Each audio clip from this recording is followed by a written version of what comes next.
Hello दोस्तों, कैसे हैं आप लोग। आशा करता हूँ आप सब अच्छे होंगे। तो एएस नोवेल स्टोरी में आपका स्वागत है। सुनते रहिए अनोखी कहानियां अनोखे अंदाज में। तो बढ़ते हैं कहानी की ओर। अभी तक आपने चैनल को सब्सक्राइब नहीं किया तो प्लीज चैनल को सब्सक्राइब करें और बेल आइकन को दबाना ना भूलें। तो स्टार्ट करते हैं। कहानी का नाम किंग इज हिडन। दोस्तों आप लोग सपोर्ट करिए प्लीज। लाइक करें, कमेंट करें। चलिए अब चलते हैं अपने कहानी के अंदर। अब स्टार्ट करते हैं चैप्टर 1। बदकिस्मत एलेक्स। अर्जेंटीना राज्य का एक बड़ा सा नगर सेंट लूसिया अर्जेंटीना के प्रसिद्ध नगरों में से एक था, जो कि काफी समृद्ध और शक्तिशाली नगर था। यहाँ के लोग शिक्षा, धन, संपत्ति, व्यापार, चिकित्सा, हथियार, फाइटिंग स्किल्स और भी तरह तरह की चीजों में काफी विकसित थे। इसी सेंट लूसिया में एक बड़ा सा आश्रम था, जिसे ग्लोरी आश्रम कहा जाता था। यहाँ पर आसपास के क्षेत्रों के प्रशिक्षु युवक युवतियां यहाँ के महान ट्रेनर्स से शिक्षा, दीक्षा और फाइटिंग स्किल्स सीखने के लिए आते थे, जिन्हें योद्धा कहा जाता था।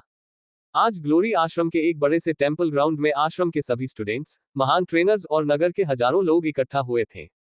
चारों ओर से दर्शकों से घिरा टेंपल ग्राउंड किसी अखाड़े की तरह एक बड़ा सा खुला मैदान था, जिसके बीच में संगमरमर की तरह सफेद एक देवी की बहुत ही विशालकाय सुंदर मूर्ति थी, जिसे स्टैचू ऑफ गॉडेस कहा जाता था, जिसे योद्धा जगत में शक्ति की देवी माना जाता था। आज वर्ष का फाइनल डे था और आज के ही दिन सभी स्टूडेंट्स को अपनी अपनी वर्ष भर की कड़ी परिश्रम से अर्जित की हुई क्षमता का भरी सभा के सामने प्रदर्शन करना होता था। और इसीलिए आज एक से बढ़कर एक स्टूडेंट्स टेंपल ग्राउंड में इकट्ठा हुए थे। एक के बाद एक सभी स्टूडेंट्स स्टैचू ऑफ गॉडेस के चरण के पास बने छोटे से सैंक्टम में जाकर अपने अपने शक्ति का प्रदर्शन कर रहे थे। सैंक्टम में एक छोटा सा क्रिस्टल का होली स्टोन था। उसी होली स्टोन में सभी योद्धा बारी बारी से जाकर अपने अपने शक्ति को इंजेक्ट कर रहे थे, जिससे स्टैचू ऑफ गॉडेस की मूर्ति अलग अलग रंग की ऑरा प्रदर्शित कर रही थी। जिस योद्धा की शक्ति जितने उच्च दायरे का था, उसे स्टैचू ऑफ गॉडेस की मूर्ति में उतनी ही शक्तिशाली रंग का ऑरा देखने को मिल रहा था। जैसे कि फर्स्ट ग्रेड के योद्धा के होली स्टोन में शक्ति इंजेक्ट करने से स्टैचू ऑफ गॉडेस की मूर्ति व्हाइट कलर में तब्दील होकर चमक रही थी। इसी तरह सेकंड ग्रेड में yellow colour aura, third grade blue colour aura, fourth grade orange colour aura, fifth grade green colour aura, sixth grade purple colour aura, seventh grade silver colour aura, eighth grade golden colour aura. Golden colour का aura ये एक अपवाद की भांति था, जो केवल नाम मात्र के लिए था, क्योंकि एट्थ ग्रेड तक पहुंचाना किसी भी योद्धा के लिए नामुमकिन था। करोड़ों में एक ही योद्धा जो हजारों सालों में कभी अपवाद स्वरूप पैदा हो जाते थे, वही इस स्तर तक पहुंचे पाते थे। यहां तक कि सेवेंथ ग्रेड तक पहुंचाना भी युवा योद्धाओं के लिए बहुत मुश्किल होता था। वैसे नाइन्थ ग्रेड भी था, जिसका जिक्र ना किया जाना ही बेहतर। एलेक्स, तुम ये कर सकते हो, इसलिए हिम्मत मत हारो। सोफिया ने अपने एलेक्स का हाथ अपने हाथ में लेकर उसे दिलासा देते हुए कहा। क्वोट, हाँ, मुझे खुद पर भरोसा है, मैं ये कर सकता हूँ, एलेक्स ने कहा और उत्साहपूर्ण नजरों से अपनी सोफिया को देखा, जो उम्मीद भरी नजरों से उसे ही देख रही थी। सोफिया, देखना, इस बार कोई मेरा मजाक नहीं उड़ाएगा, क्योंकि मैं इस बार जरूर कामयाब होऊंगा। मुझे तुम पूरा भरोसा है एलेक्स। जाओ और दिखा दो सबको अपनी क्षमता और कर दो प्रूफ कि तुम भी एक योद्धा हो, सोफिया ने एलेक्स से कहा। और उसकी बात सुनकर एलेक्स अपने जगह से उठकर स्टैचू ऑफ गॉडेस की ओर बढ़ने लगा।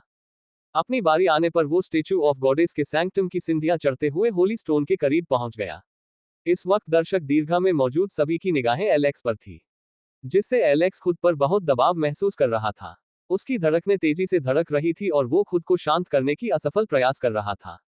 अचानक उसने एक गहरी सांस ली और खुद को शांत किया। फिर आंखें बंद करके उसने मंत्र बुदबुदाया और नीचे झुककर अपना हाथ होली स्टोन पर रखकर उसमें अपनी शक्तियां इंजेक्ट कर दिया। फिर उम्मीद भरी नजरों से स्टैचू ऑफ गॉडेस की प्रतिमा को देखने लगा। लेकिन जल्द ही एलेक्स घोर निराशा में डूब गया जब उसने देखा कि स्टैचू ऑफ गॉडेस की प्रतिमा काली पड़ चुकी है, क्योंकि ये फेल होने का संकेत था, यानी कि एलेक्स अभी फर्स्ट ग्रेड का योद्धा भी नहीं बन पाया था। इस बात ने एलेक्स को पूरी तरह से अंदर से तोड़कर रख दिया। अगर वो इस वक्त हजारों लोगों के बीच नहीं होता तो वो फूट फूट कर रोने लगता और भगवान से चिल्ला कर पूछता, भगवान आप मेरे साथ ऐसा क्यों कर रहे हैं? आखिर लाख मेहनत के बावजूद मेरी शक्तियां क्यों नहीं बढ़ रही हैं? वहीं एलेक्स का शक्ति प्रदर्शन देखकर सभा में उसकी हंसी उड़ाया जाने लगा। ये पहली बार नहीं था जब एलेक्स का प्रदर्शन ऐसा था, वो पिछले 8 सालों से ऐसा ही प्रदर्शन कर रहा था। हर बार जब वो शक्ति प्रदर्शन के लिए होली स्टोन में अपनी शक्तियां इंजेक्ट करता था, स्टैचू ऑफ गॉडेस की प्रतिमा काली पड़ जाती थी। और ये बात पूरा सेंट लूसिया जानता था। सेंट लूसिया के लोगों की नजर में वो एक निठल्ला और नकारा लड़का था, जो बेकार में ही जिए जा रहा था। आज उसका मनोबल पूरी तरह से टूट चुका था। वो रेस में हारे हुए घोड़े के समान हारा हुआ महसूस कर रहा था। वहीं ट्रेनर्स को उसके लिए चिंता होने लगी थी। सभी यही सोच रहे थे कि क्या एलेक्स कभी योद्धा बन पाएगा। अरे इससे उम्मीद भी क्या की जा सकती है, ये एक खोटा सिक्का है जो गलती से सेंट लूसिया में आ गया है। दर्शक दीर्घा में बैठे एक आदमी ने एलेक्स पर व्यंग्य करते हुए कहा, इसे तो यहां से भगा देना चाहिए, ऐसे स्टूडेंट्स की वजह से नगर के और भी स्टूडेंट्स बेकार हो सकते हैं। दूसरे ने कहा, मेरा बस चले तो मैं उसे पीट पीट कर उसका भरता बना देता। तीसरे ने दांत पीसते हुए कहा, इसी तरह की न जाने कैसी कैसी बातें लोग एलेक्स के बारे में करते। कोई भी उसे देखना नहीं चाहता था। सभी उससे बेहद नफरत और घृणा करते थे। एलेक्स लोगों के मुंह से खुद के लिए इस तरह की निंदनीय बातें सुनकर परेशान नहीं हो रहा था। हाँ, वो बिल्कुल परेशान नहीं हो रहा था। क्यों? क्योंकि वो इस वक्त गहरी सदमा में डूबा हुआ था।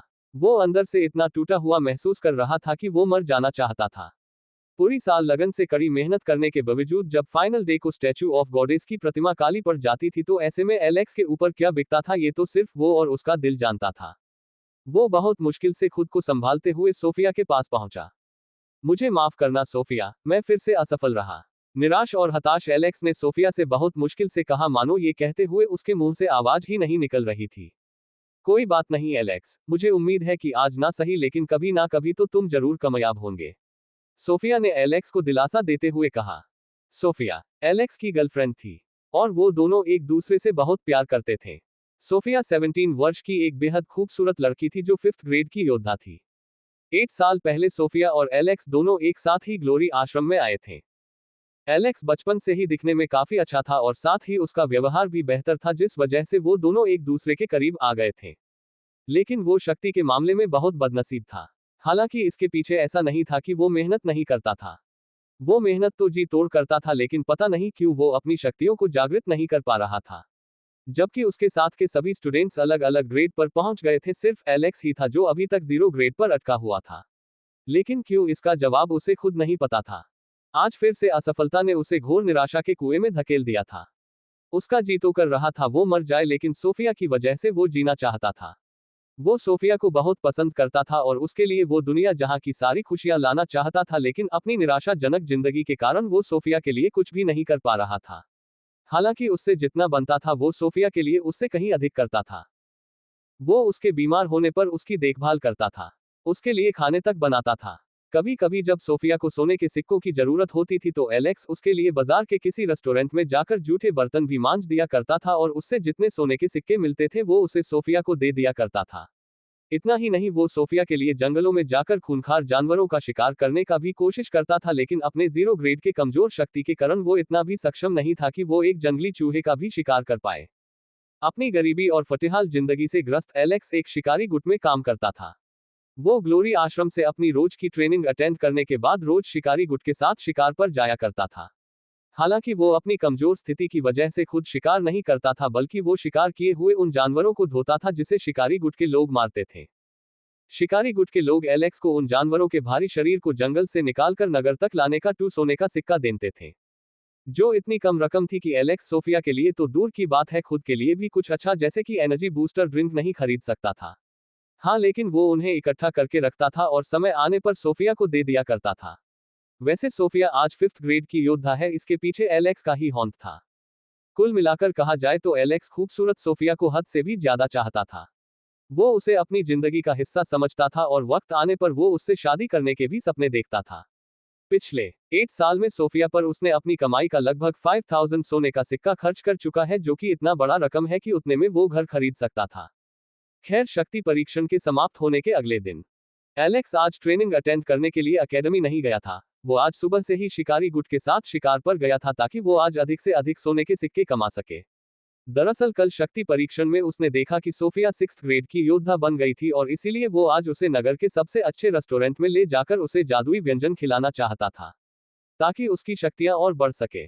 अधिक सोने के सिक्के कमाने की चाह में आज 18 वर्षीय एलेक्स ने अपनी कमजोर कंधे पर जानवरों के हद से भी ज्यादा भारी भारी मृत शरीर ढोया। आज उसने कड़ी मेहनत करके पूरे 10 सोने के सिक्के कमाए और साथ ही उसने 10 सोने के सिक्के शिकारी गुट के लीडर से उधर भी लिए ताकि आज वो सोफिया के लिए कुछ अच्छा कर सके, लेकिन वो बेचारा इन सब में इतना थक गया कि चलने के काबिल भी नहीं बचा।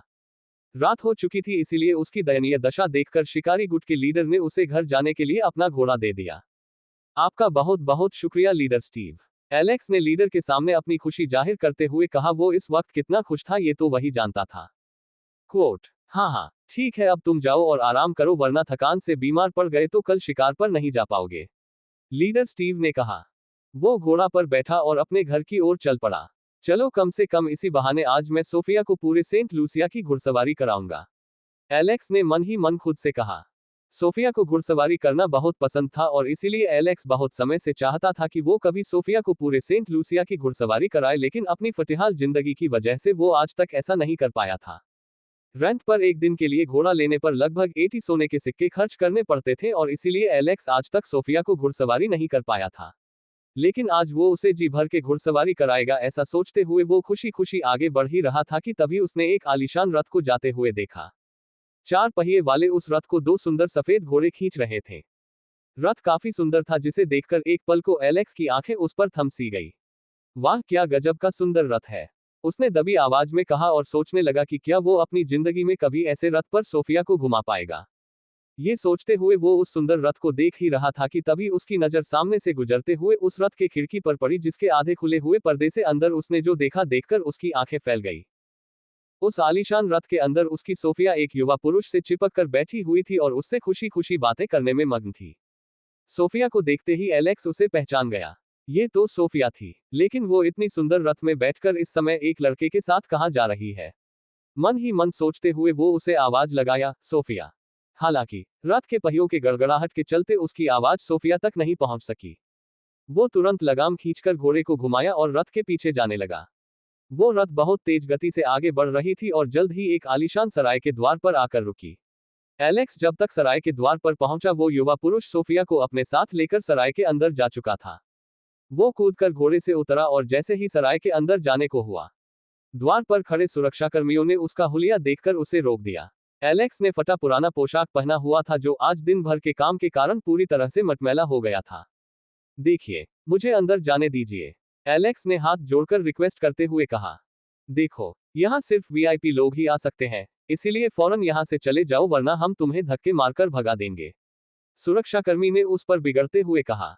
क्वोट, देखिए कृपया मुझे अंदर जाने दीजिए, अंदर मेरी सोफिया है, मैं उसे लेकर फौरन यहाँ से चला जाऊंगा, एलेक्स ने लगभग रोनी सूरत बनाकर कहा। लेकिन मजाल है कि वो सुरक्षाकर्मी उसकी बात मान ले। वो उस पर चिल्ला उठे, अबे भिखारी, चल भाग यहाँ से, वरना इतना पीटेंगे तुझे कि सेंट लूसिया में कभी दोबारा दिखाई नहीं देगा। कहते हुए उन्होंने उसे जोर से धक्का दे दिया, जिससे एलेक्स खुद को संभाल नहीं पाया और तेजी से उछलकर औंधे मुंह जमीन पर आ गिरा। इसी बीच उसका सोने के सिक्के से भरा पोटली जमीन पर आ गिरा, जिसे देखते ही एलेक्स के दुखी आंखों में चमक आ गई। वो पोटली लेकर तुरंत उठा और सुरक्षाकर्मियों से कहा, देखिए अगर आप लोग मुझे अंदर जाने देंगे तो मैं ये सारा सोने का सिक्का आप लोगों को दे दूंगा। एलेक्स की बात सुनकर सुरक्षाकर्मियों की नजर उसके हाथ में मौजूद पोटली पर पड़ी, जिसे देखते ही उनकी आंखें चमक उठी। उनमें से एक सुरक्षित कर्मी ने आगे बढ़कर उसके हाथ से वो पोटली लिया और उसे खोलकर अपनी चमकती आंखों से उसे देखा। फिर उसने बाकी के सुरक्षाकर्मियों का चेहरा देखा और पाया कि सभी चाहते थे कि वो एलेक्स के प्रस्ताव को मान ले। फिर उसने आसपास नजरें फेरा कि कहीं कोई उसे ऐसा करते हुए देख तो नहीं रहा है न, और जब वो आश्वस्त हो गया कि वहां पर कोई नहीं था तो उसने धीरे से पोटली अपने थैले में डाल लिया और एलेक्स को पीछे के रास्ते से सराय में जाने का इशारा किया। एलेक्स वहां पर एक पल भी नहीं ठहरा और भागते हुए पीछे के रास्ते से सराय में घुस गया। अंदर आकर उसने फटाफट उस कमरे की तलाश की जिसमें उसकी सोफिया उस युवा पुरुष के साथ गई थी। सामने से दरवाजा अंदर से बंद था और इसलिए वो पीछे से कमरे की खिड़की के पास पहुंच गया। रात के अंधेरे में मोमबत्ती के रोशनी में कमरे के अंदर उसने जो नजारा देखा, उसे ऐसा लगा मानो उसके सिर पर एक जोरदार बिजली गिर पड़ी हो। कमरे में उसकी सोफिया अर्धनग्न हालत में बिस्तर पर लेटी उस युवा पुरुष के बाहों से लिपटी हुई थी। वो दोनों एक दूसरे के होठों को चूम रहे थे और ये देखकर एलेक्स की आंखों में खून उतर आई। वो कस के चिल्लाया, हरामजादे, तेरी हिम्मत कैसे हुई मेरी सोफिया को हाथ लगाने का। कहते हुए वो खिड़की से कूदकर अंदर घुस गया और दौड़ते हुए उस युवक के पास पहुंचकर उसे उठाकर जमीन पर पटक दिया और मौके से उसके मुंह पर लगातार घुसा मारने लगा। उसने ये तक नहीं देखा कि वो किसे मार रहा था।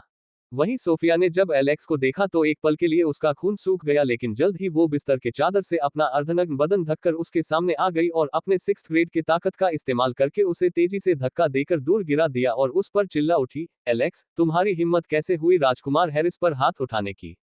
एलेक्स ने जैसे ही सुना कि वो युवक राजकुमार हैरिस था तो उसका गुस्सा 7वें आसमान पर पहुंच गया। हैरिस एक निहायती बदमाश लड़का था जो अक्सर सुंदर लड़कियों के पीछे पड़ा रहता था। और न जाने उसने आज तक कितनी लड़कियों की जिंदगियां बर्बाद की थी। वो सोफिया को भी हमेशा फंसाने की कोशिश करते रहता था और इसीलिए एलेक्स अक्सर सोफिया को उससे दूर रहने के लिए कहता था, लेकिन वही हुआ जिसका उसे डर था। वो गुस्से में चीख उठा, साले हैरिस, तेरी हिम्मत कैसे मेरी सोफिया को हाथ लगाने की, मैं तुझे मार डालूंगा। कहते हुए वो फिर से हैरिस को पीटने लगा।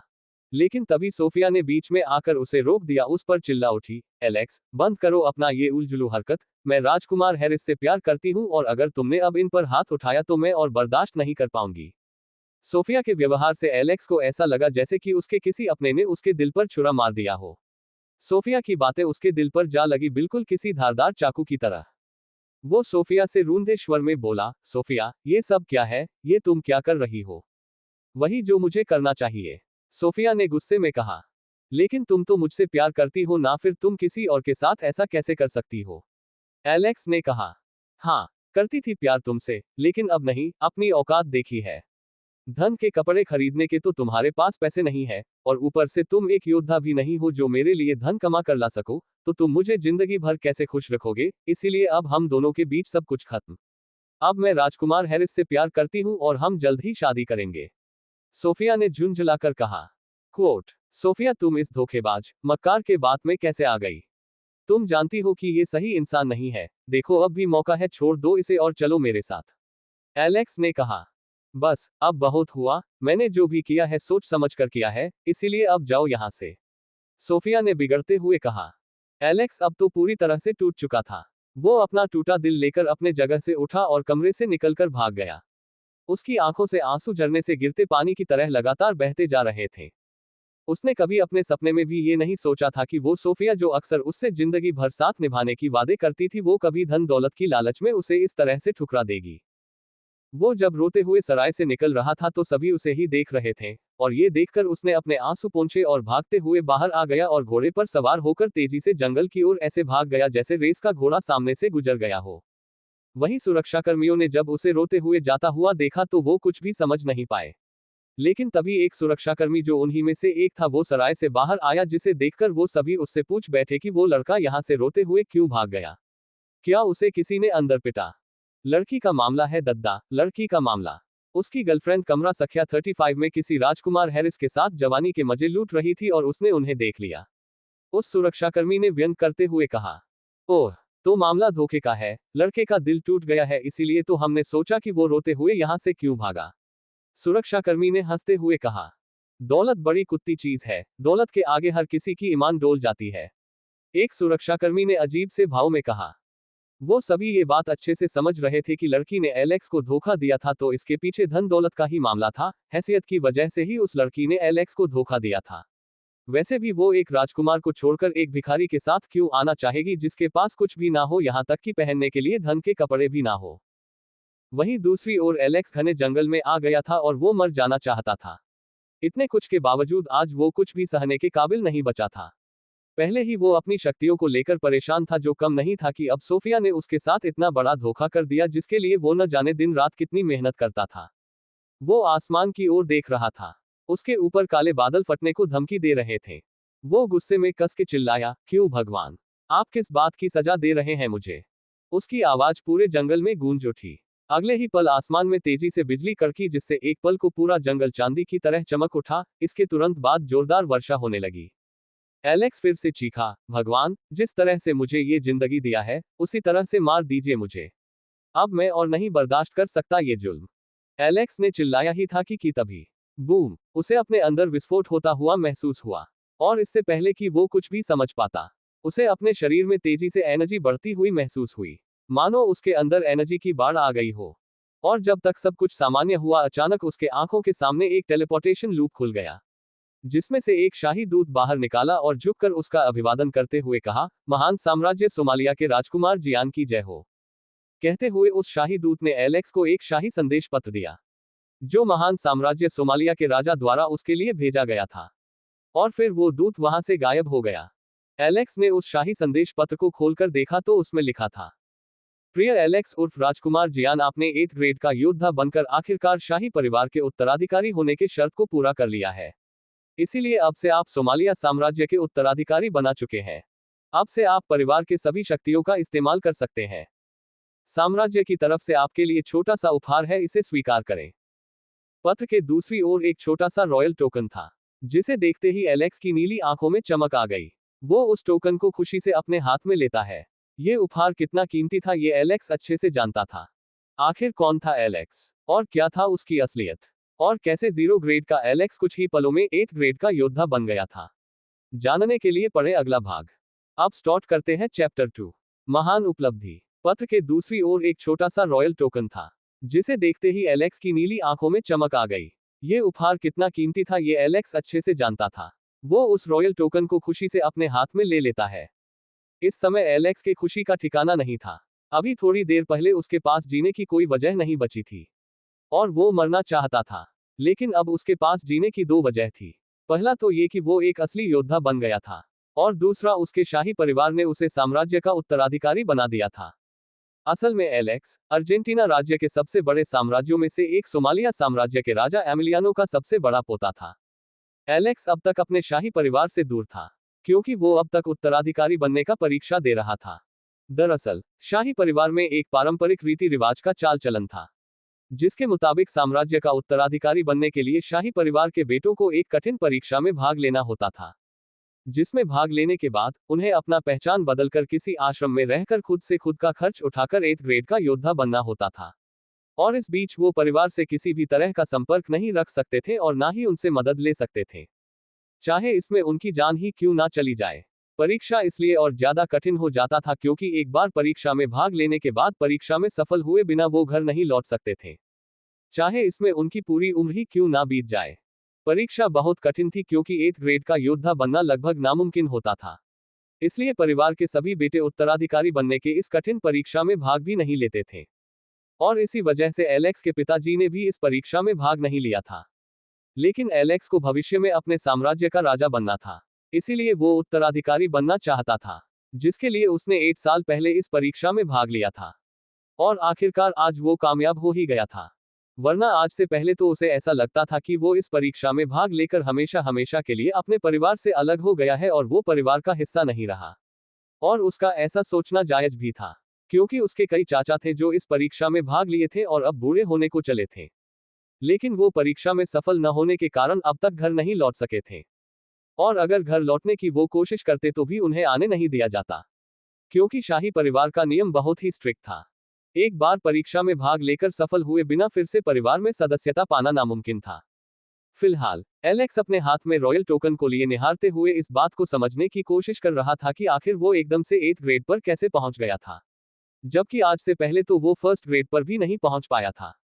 दरअसल इसके पीछे एलेक्स के परिवार का हौंत था, जिसके बारे में वो कुछ भी नहीं जानता था। असल में उत्तराधिकारी बनने के परीक्षा में भाग लेते समय सभी बेटों को एक खास तरह की जड़ी बूटी ये कहकर खिलाई जाती थी कि उससे उनकी शक्तियां तेजी से बढ़ेगी। लेकिन वो जड़ी बूटी शक्ति नहीं बढ़ाती थी, बल्कि शरीर में ऊर्जा को एक बिंदु पर ब्लॉक कर देती थी, जिससे तब तक ग्रेड नहीं बढ़ता था जब तक कि 8 ग्रेड के दायरे को पार करने के लिए शरीर में पर्याप्त मात्रा में ऊर्जा एकत्रित नहीं हो जाती थी।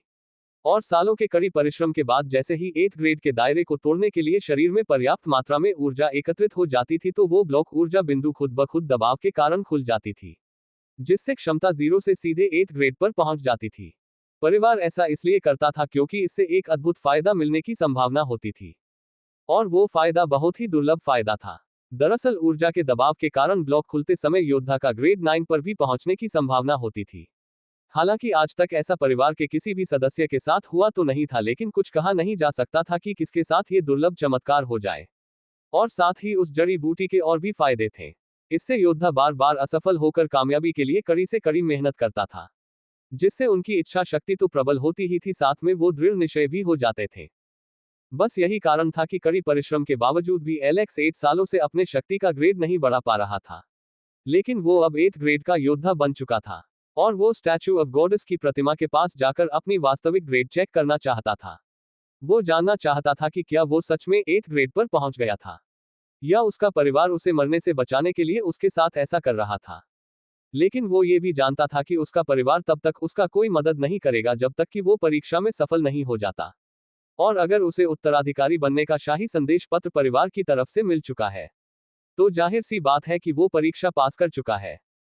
फिलहाल वो अपने हाथ में लिए रॉयल टोकन को सक्रिय करने के बारे में सोच रहा था, और अगले ही पल वो उसमें अपनी शक्ति इंजेक्ट कर देता है, और जैसे ही वो ऐसा करता है, वो रॉयल टोकन नीले प्रकाश में चमकते हुए उसके हाथ से उड़कर हवा में तैरने लगता है और जल्द ही वो एक जादुई अंगूठी में तब्दील हो जाता है, जिसके बीच में नीलमणि जधा हुआ था। ये एक जादुई स्टो अंगूठी था, जिसके अंदर इतना बड़ा जगह था कि उसमें एक बड़े पहाड़ को भी कैद किया जा सकता था। इस अंगूठी के बारे में एलेक्स बचपन से ही जानता था। वो तुरंत अंगूठी को अपने हाथ में लेकर पहन लेता है और जांच करता है कि उत्तराधिकारी बनने पर परिवार की तरफ से उपहार में उसे क्या क्या मिला है। वो जैसे ही अंगूठी में अपनी शक्ति इंजेक्ट करके उसके अंदर झांकता है, उसके होश उड़ जाते हैं। उसमें लगभग 1 करोड़ तांबे का सिक्का, 50 लाख चांदी का सिक्का, 20 लाख सोने का सिक्का, 10,000 कीमती हीरे, 1000 मूल्यवान कीमती पत्थर और ढेर सारी मोतियां मौजूद थी। 100 तांबे का सिक्का 1 चांदी के सिक्के के बराबर होता था और 100 चांदी का सिक्का 1 सोने के सिक्के के बराबर, जबकि 100 सोने का सिक्का 1 हीरे के बराबर था। अंगूठी में इतना ही कुछ नहीं था, बल्कि उसमें ढेर सारे शक्तिशाली हथियार और सुरक्षा कवच, शाही पोशाक और भी तरह तरह कीमती वस्तुएं मौजूद थी। उसमें उसके लिए एक आलीशान बंगले का कागजात भी था जो उसके परिवार ने उसके लिए सेंट लूसिया में खरीदा था, जिसके साथ ही उसे एक 8 सुंदर घोड़ों वाला शाही रथ, 2 प्रशिक्षित किए हुए घोड़े, एक बोलने वाला शक्तिशाली पालतू जानवर और न जाने क्या क्या था उसमें। इतना सारा धन दौलत देखकर एलेक्स खुशी से लगभग पागल हो गया था। उसका शाही परिवार इतना धनी था कि कोई सपने में भी नहीं सोच सकता था, और वो ये भी जानता था कि परिवार ने उत्तराधिकारी होने के तौर पर उसे जो धन और संसाधन दिए हैं, वो परिवार के लिए नदी से एक बूंद पानी निकालने के जैसा था। वास्तव में एलेक्स बहुत अमीर साम्राज्य का राजकुमार था। अपनी हैसियत जानकर वो सोचने लगा, सोफिया थोड़ा और सब्र कर लेती तो मैं उसे रानी बनाकर रखता। लेकिन अच्छा हुआ जो वो मुझे वक्त पर अपना औकात दिखा गई। उसने मुझे ठुकराकर मुझे धोखा नहीं दिया बल्कि खुद को धोखा दिया है। वो अंदाज भी नहीं लगा सकती कि उसने मुझे खोकर क्या कुछ खोया है। उसने जिस राजकुमार के चलते मुझे ठुकरा दिया, उसके पूरे खानदान के पास भी इतनी दौलत नहीं होगी जितनी कि अभी मेरे अंगूठी में है। एलेक्स मुस्कुराते हुए मन ही मन सोचता है, आज पहली बार उसे इतना सुकून मिल रहा था जितना कि आज तक उसने अपने पूरे जीवन में अनुभव नहीं किया था। अब एलेक्स वो लाचार और बेबस युवक नहीं था जो वो अभी से कुछ देर पहले था। अब उसके पास एक ऐसी ताकत थी कि वो पूरे सेंट लूसिया को खरीद सकता था। फिलहाल अपने सोच से बाहर निकलकर वो स्टेचू ऑफ गॉडेस की प्रतिमा के पास जाने का फैसला करता है। वो जानना चाहता था कि उसकी वास्तविक शक्ति इस समय क्या है। वो तुरंत पीछे मुड़ा और घोड़े पर सवार होकर लगाम खींचा, जिससे घोड़ा हिनहिनाते हुए पीछे मुड़ा और तेजी से ग्लोरी आश्रम की ओर भागने लगा। जल्द ही एलेक्स आश्रम के टेंपल ग्राउंड में पहुंच गया और स्टेचू ऑफ गॉडेस की ओर बढ़ने लगा। रात का वक्त था और पूरा का पूरा टेंपल ग्राउंड खाली था। वो स्टैचू ऑफ गॉडेस के करीब आकर फटाफट सैंक्टम की सीढ़ियां चढ़ा और होली स्टोन के करीब आकर खड़ा हो गया। फिर उसने आंख बंद करके मंत्र बुदबुदाया और अपनी शक्ति को होली स्टोन में इंजेक्ट कर दिया। अगले ही पल उसकी आंखों के सामने एक विचित्र सा नजारा चलने लगा।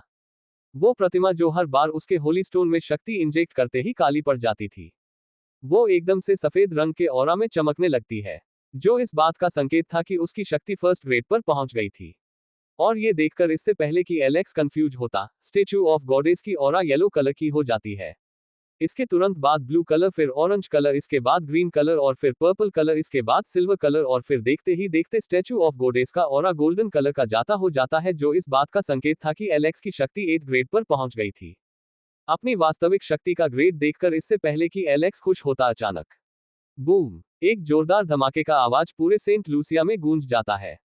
धमाका इतना तेज था कि सभी का ध्यान धमाके पर टिक जाता है।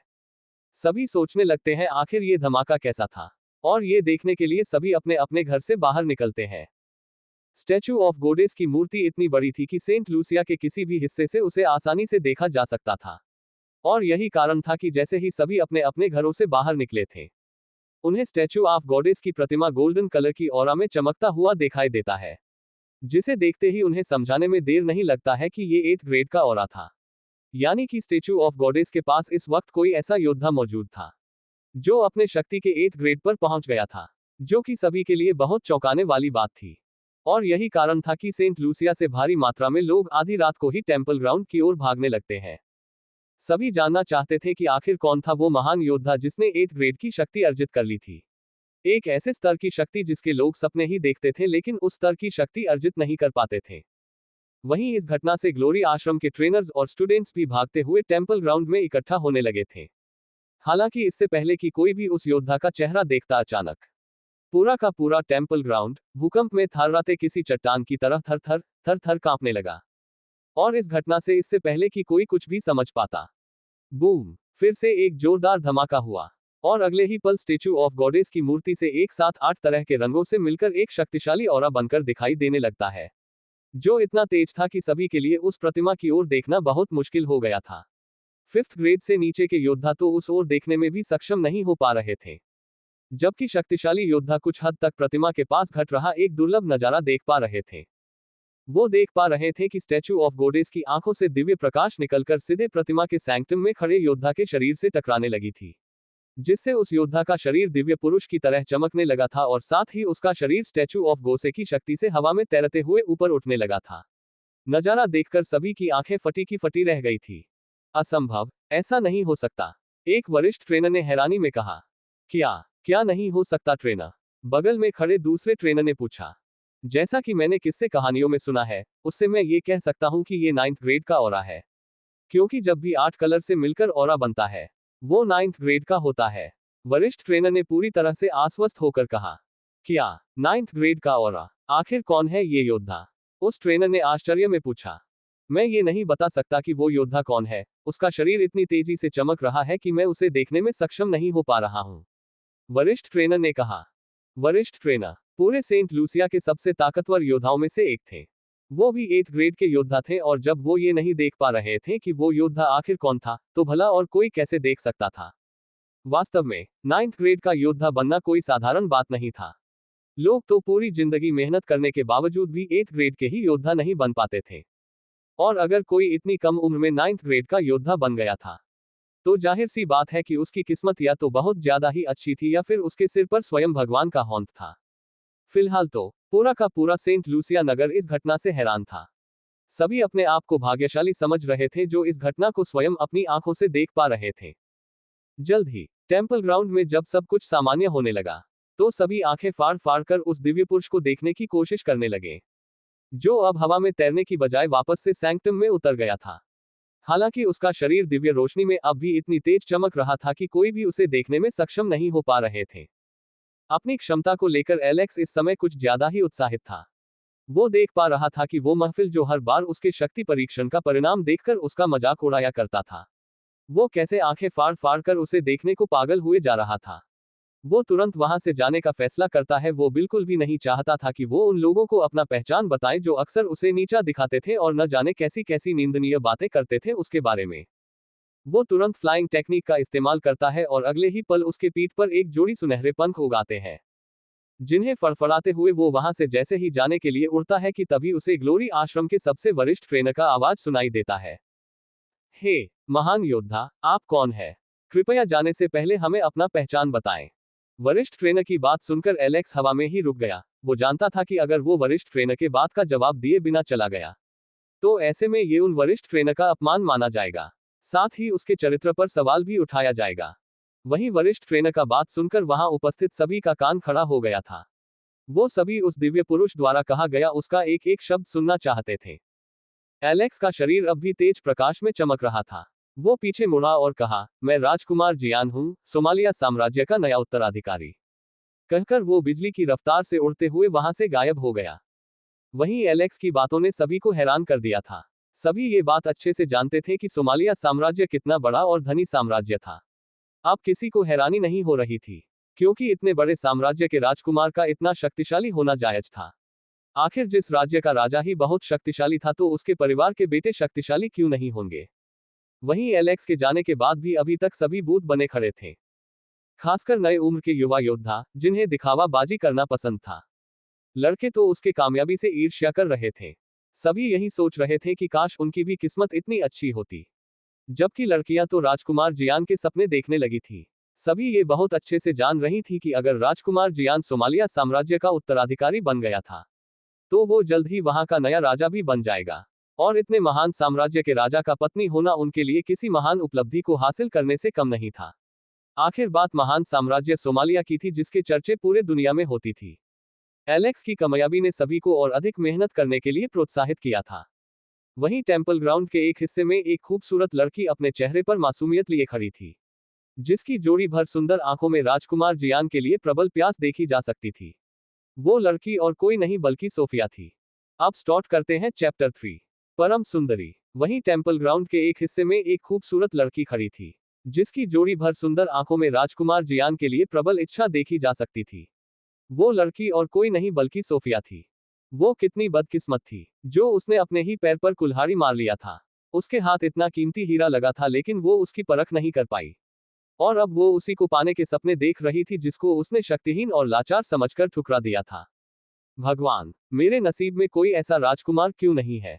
काश, तरसते वाली भाव में फुसफुसाते हुए, कि राजकुमार जियान जैसा कोई महान राजकुमार मेरा मंगेतर होता तो मैं बड़े शान से जीती। किसी की हिम्मत नहीं होती मेरी तरफ नजर उठाकर देखने की। आखिर सोमालिया साम्राज्य की होने वाली बहू से कौन पंगा लेना चाहता? लोग मुझसे मिलने को तरसते। मैं जहां से भी गुजराती लोग मुझे देखने के लिए आते। वास्तव में एक शाही राजघराने की हैसियत एक अलग ही स्तर की होती है। ऐसे राजघराने के लोगों से मिलने के लिए लोग तरस जाते हैं। ऐसी शानो शौकत मेरे नसीब में कहाँ है? मेरे नसीब में तो एलेक्स जैसे भिखारी और राजकुमार हैरिस जैसे छोटे साम्राज्यों के राजकुमार हैं। भगवान ने मुझे इतनी बुरी किस्मत क्यों दी? कोई नहीं, बहुत से लड़कियों के नसीब में तो राजकुमार हैरिस जैसे लोग भी नहीं होते हैं। मुझे खुद को भाग्यशाली समझना चाहिए। सोफिया खुद से ये सब बातें कह रही थी। अगर सोफिया को भनक तक लग जाती कि एलेक्स ही राजकुमार जियान, तो वो उसे दोबारा से पाने के लिए किसी भी हद तक जा सकती थी। खैर, गलती तो उसी की थी। अगर वो कुछ और दिन रुक जाती तो शायद एलेक्स अपने कामयाबी की खबर सबसे पहले उसी को सुनाता और उसे दुनिया भर की प्यार देता, इतना प्यार कि वो सपने में भी नहीं सोच सकती थी। क्योंकि वास्तव में एलेक्स सोफिया को बहुत चाहता था, लेकिन अब ऐसा कुछ भी नहीं बचा था उसके दिल में। शायद उसे नफरत हो गई थी सोफिया से। भगवान भी सोफिया पर हंस रहे होंगे। उन्होंने उसे इतना अच्छा मौका दिया था, लेकिन वो राजकुमार जियान जैसे राजकुमार की पत्नी होने के लायक ही नहीं थी। बेचारा एलेक्स जब अपना पारिवारिक परीक्षा पास नहीं किया था और भिखारियों की तरह लाचार जिंदगी जी रहा था, तो उसने सोफिया के लिए क्या कुछ नहीं किया था। लेकिन सोफिया ने उसके साथ क्या किया? उसे धोखा देने से पहले एक बार भी नहीं सोचा कि एलेक्स पर क्या बीतेगी। लेकिन ये तो दुनिया का रीत है कि लोग उसी की इज्जत करते हैं जिनकी हैसियत उनसे अधिक होती है। और उसके नजर में तो एलेक्स की कोई कदर ही नहीं थी। बिल्कुल घर के मुर्गी दाल बराबर की तरह। खैर, दूसरी तरफ एलेक्स अपनी शक्तियों को काबू करने की कोशिश करते हुए घने जंगल में आ गिरा था। वो जहां गिरा था वहां उसके खतरनाक लैंडिंग की वजह से एक बड़ा सा गड्ढा हो गया था। 0 ग्रेड से सीधे 9th ग्रेड पर पहुंचने के कारण उसकी फिजिकल स्ट्रेंथ और एनर्जी इतना ज्यादा बढ़ गई थी कि वो खुद को अपने मुताबिक काबू नहीं कर पा रहा था। बिल्कुल किसी बिना लगाम के घोड़े की तरह हो गया था उसका शरीर, जिसे वो अपने मुताबिक नियंत्रित नहीं कर पा रहा था। लगता है मुझे अपनी नई शक्तियों को कंट्रोल करने के लिए बहुत प्रैक्टिस करना पड़ेगा, वरना मैं अपने शक्तियों को कभी नियंत्रित नहीं कर पाऊंगा। गड्ढे से बाहर निकलकर खुद को संभलते हुए वो मन ही मन सोचता है और अपने धूल से सने कपड़े को अपने हाथों से झाड़ते हुए साफ करने लगता है। बड़े आश्चर्य की बात है, मैं हजारों फीट की ऊंचाई से नीचे गिरा, इसके बावजूद भी मुझे एक खरोंच तक नहीं आई। एलेक्स ने खुद से हैरानी में कहा और मुस्कुराने लगा कि तभी अचानक उसने सूखे पत्तों पर किसी के कदमों की आहट सुनी। वो तुरंत चौकन्ना हो गया। उसने झट से अपने अंगूठी से एक मुखौटा निकालकर उसे अपने चेहरे पर लगा लिया, ताकि वहां जो कोई भी था वो उसका चेहरा ना देखा पाए। फिर कमर पर लटके अपने म्यान से तलवार निकालकर वो तुरंत पीछे मुड़ा और तेज आवाज में कहा, कौन है वहां? उधर देखते हुए अलेक्सा ने महसूस किया कि कोई पेड़ के पीछे छिपा था, जो शायद उसका पीछा करते करते यहां तक आ गया था। जवाब ना मिलने पर उसने फिर से पूछा, कौन है वहां? कौन छिपा है वहां? जल्दी बाहर निकालो। क्वोट। इस बार जैसे ही उसने पूछा, उसने एक लड़की की आह सुनी, जो दर्द में कराहने की थी। आह आह आह। उसकी कराहने में बेहद दर्द छिपी थी, मानो वो बहुत घायल हो। एलेक्स भागते हुए पेड़ के पीछे गया, जहां उसने एक लड़की को देखा जो पेड़ के सहारे बैठी हुई कराह रही थी। उसका एक पैर बुरी तरह से चोटिला हो रखा था, जिससे लगातार खून बह रहा था। उस लड़की ने जैसे ही एलेक्स को अपने सामने आता देखा तो वो और कराहने लगी और उससे कहने लगी, कृपया मेरी मदद कीजिए। कहते हुए जैसे ही उस लड़की ने एलेक्स को देखा, एलेक्स उसे पहचान गया। दरअसल वो लड़की और कोई नहीं बल्कि हिना थी, ग्लोरी आश्रम के वरिष्ठ ट्रेनर की इकलौती बेटी। 17 साल की हिना बेहद खूबसूरत थी। दूध की तरह गोरा रंग, लंबी काली जुल्फे, हिरनी की जैसी बड़ी बड़ी पुतलियों वाली काली आंखें, सुर्ख गुलाबी होंठ, परफेक्ट शेप में ढला हुआ सुंदर चेहरा, सुर्खीदार गर्दन, कमान की तरह तिरछी बाहें, उभरा हुआ गोल मटोल वक्ष, कमाल का फिगर, लंबी गोरी खूबसूरत टांगे। कुल मिलाकर कहा जाए तो वो कारीगरों द्वारा बारीकी से तराशी हुई किसी सुंदर प्रतिमा की तरह बाला की खूबसूरत थी। उसने शॉर्ट कपड़ा पहना हुआ था, जिस वजह से एलेक्स को उसकी गोरी पतली पेट जिसमें एक सुंदर सी नाभि थी और उसकी गोरी टांगें दिखाई दे रही थी। उसकी खूबसूरती से एलेक्स थोड़ा असहज हो गया। वो आश्रम के टॉप योद्धाओं में से एक थी, जिसकी शक्ति 7th ग्रेड की थी। वो अपने पिता द्वारा कई तरह के युद्ध विधाओं से नवाजी हुई एक महान योद्धा थी। आश्रम में बहुत ही कम लोग थे जो इसका सामना कर सकते थे। यहाँ तक कि ये इतनी शक्तिशाली थी कि आश्रम के कई ट्रेनर भी इसका सामना नहीं कर पाते थे। आचरण से ये बहुत ही सभ्य लड़की थी, जो बड़ों के प्रति आदर भाव और छोटों के प्रति सहानुभूति रखती थी। वो बेहद खूबसूरत थी, इसीलिए आश्रम के कई योद्धा उसके पीछे पड़े रहते थे, लेकिन उसने आज तक किसी भी लड़के को भाव नहीं दिया था। वास्तव में वो किसी लड़के को भाव नहीं देती थी, और ये बात पूरा सेंट लूसिया जानता था कि हिना कैसी लड़की थी। उसे देखते ही एलेक्स को समझने में देर नहीं लगा कि वो उसका पीछा करते हुए यहाँ तक आई थी। उसे यकीन था कि जरूर वो अपने पिता के कहने पर उसका पीछा करते हुए यहाँ तक आई थी। ये लड़की ज्यादातर समय अपने पिता के साथ एकांत में रहती थी, इसीलिए वो जल्दी दिखाई भी नहीं देती थी। वो बहुत मुश्किल से खास दिनों को ही दिखाई देती थी, जैसे प्रतियोगिता और उत्सव वाले दिनों पर। एलेक्स उसको इतने करीब से देखकर थोड़ा अनियंत्रित सा हो गया था। जाहिर सी बात थी, लड़की जवान थी और उसकी खूबसूरती का असर उस पर हो रहा था। उसने एक गहरी सांस लेते हुए खुद को संभाला और नीचे झुक गया। उसकी आंखें लड़की के होठों पर टिक गई जो दर्द में कांप रहे थे। कृपया मेरी मदद कीजिए, हिना ने फिर से कहा। खुद को शांत कीजिए, मैं आपकी मदद करने के लिए ही आया हूं।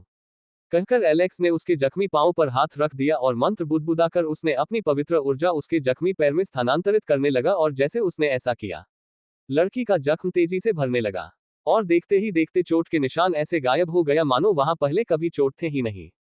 एलेक्स के पवित्र ऊर्जा से इतनी तेजी से चोट ठीक हो गया, ये देखकर हिना हैरान हो गई।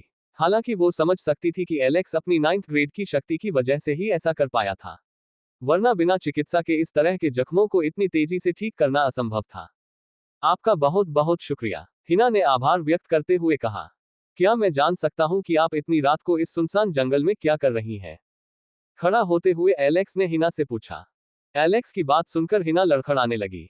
उसे एकदम से समझ नहीं आया कि वो उसे क्या जवाब दे, क्योंकि हकीकत तो ये था कि वो सच में उसका पीछा करते हुए यहाँ आई थी और वो उसका असली चेहरा देखना चाहती थी, लेकिन अब तो शायद उसका आना भी दुश्वार हो गया क्योंकि एलेक्स ने अपने चेहरे पर मुखौटा जो लगा लिया था।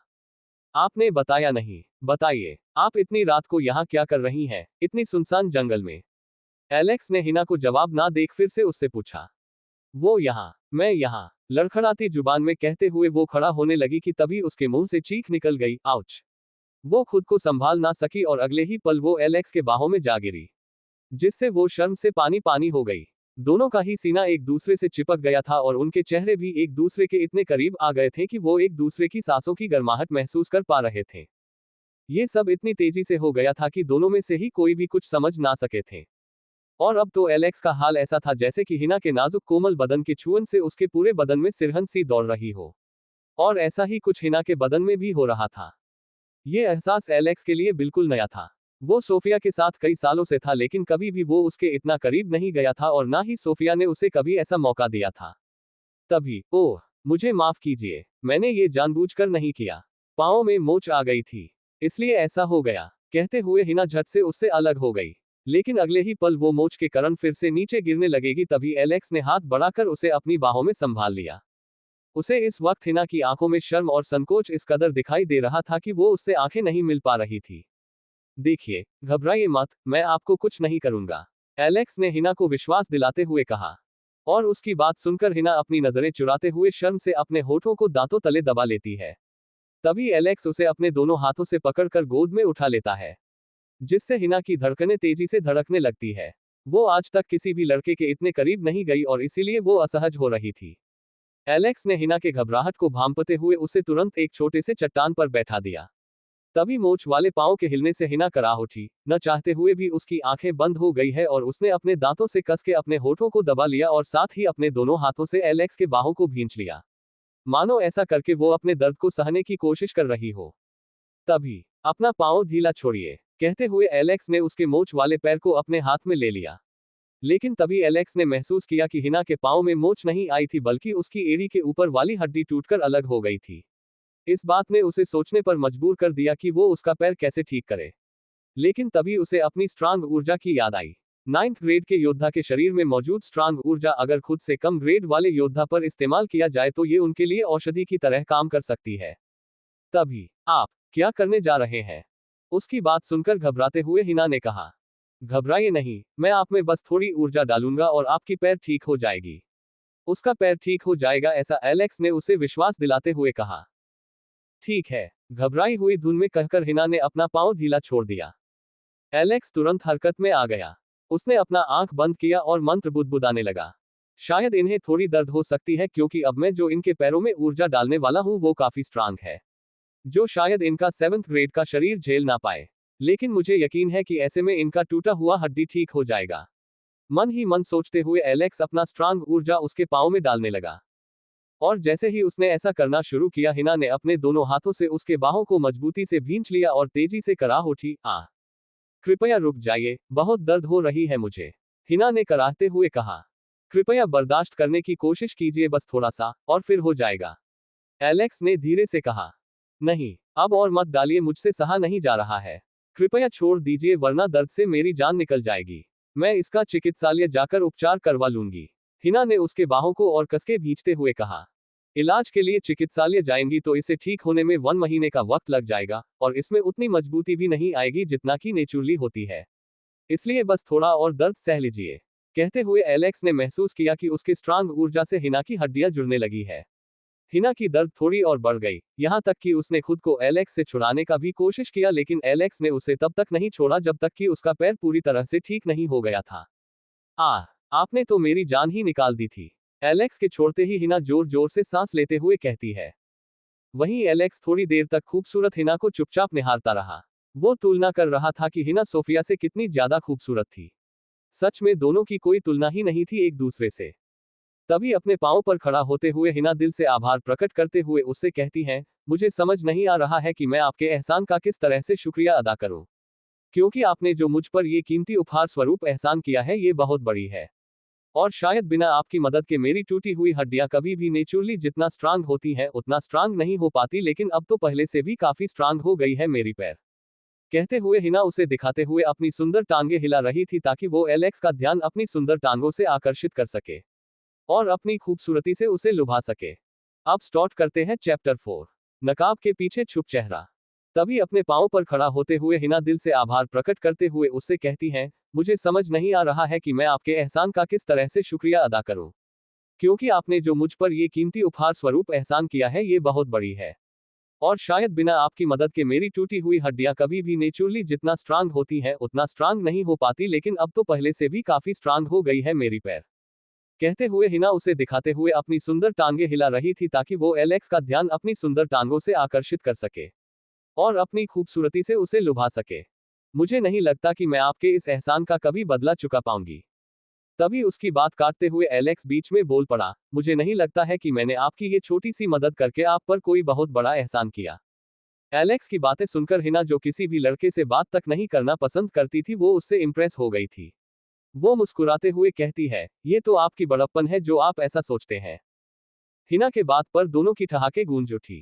तभी, अच्छा, क्या मैं जान सकता हूं कि आप कौन है?